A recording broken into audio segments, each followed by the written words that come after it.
بسم اللہ الرحمن الرحیم۔ السلام علیکم دوستو، درخت پر اوقات سے زیادہ پھل لگ جائیں تو اس کی ڈالیاں ٹوٹنا شروع ہو جاتی ہے، اور انسان کو اوقات سے زیادہ مل جائے تو وہ رشتوں کو توڑنا شروع کر دیتا ہے۔ انجام آہستہ آہستہ درخت اپنے پھل سے محروم ہو جاتا ہے۔ الفاظ کا چناؤ سوچ سمجھ کر کریں۔ جب آپ بات کر رہے ہوتے ہیں تو آپ کے الفاظ آپ کے خاندان کا پتہ، مزاج اور آپ کی تربیت کا پتہ دے رہے ہوتے ہیں۔ بچہ بڑا ہو کر سمجھ جاتا ہے کہ ابا کی پابندیاں ٹھیک ہی تھی، اور بندہ مرنے کے بعد سمجھ جائے گا کہ اس کے رب کی پابندیاں ٹھیک تھی۔ زندگی کوئی چائے کا کپ تھوڑی ہوتی ہے کہ ایک چمچ شکر ملا کر ذائقے کی تلخی کو دور کر دیا جائے۔ زندگی کو تو عمر کے آخری لمحے تک گھونٹ گھونٹ کر پینا پڑتا ہے، چاہے تلخی کتنی زیادہ کیوں نہ ہو جائے۔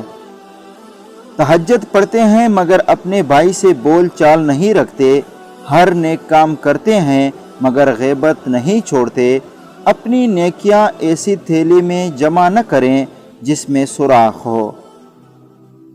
اگر تمہیں ایک دوسرے کے اعمال کا پتہ چل جائے تو تم ایک دوسرے کو دفن بھی نہ کرو۔ اللہ نے تمہارے عیب چھپا رکھے ہیں، اس پر شکر ادا کرو، اور دوسروں کے عیبوں کو بھی چھپانے کی عادت ڈالو، کیونکہ برائیاں آپ میں بھی ہیں اور زبانیں دوسروں کے پاس بھی ہیں۔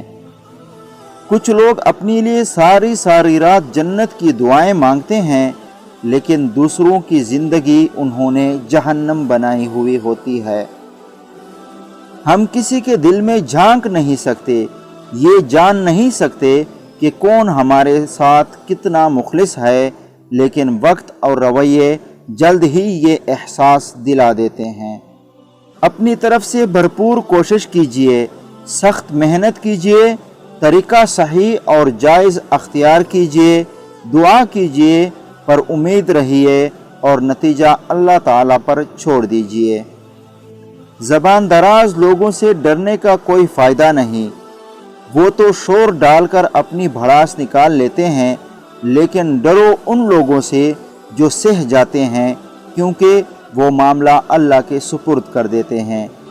اگر آپ سوچ رہے ہیں کہ ہر چیز آپ کے ہاتھوں سے نکل رہی ہے اور حالات آپ کے موافق نہیں ہے، تو ایک دفعہ اس درخت کے بارے میں ضرور سوچنا جو ایک ایک کر کے اپنے تمام پتے کھو دیتا ہے، لیکن پھر بھی کھڑا رہتا ہے، اس امید پر کہ بہار کے دن ضرور آئیں گے۔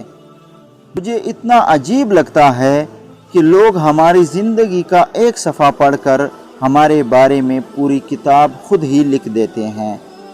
کوئی یہ کیسے سوچ سکتا ہے کہ حساب نہیں ہوگا، کہ وہ بخشا جائے گا؟ یاد رہے دوستو، حساب دینا ہوگا، ایک ایک آہ کا، آنسوں کا، تڑپ کا، بے حسی کا اور بے رحمی کا۔ حقوق اللہ کے بعد حقوق العباد کا معاملہ ہے۔ دوستو، ویڈیو پسند آنے کی صورت میں لائک اور شیئر ضرور کیجیے۔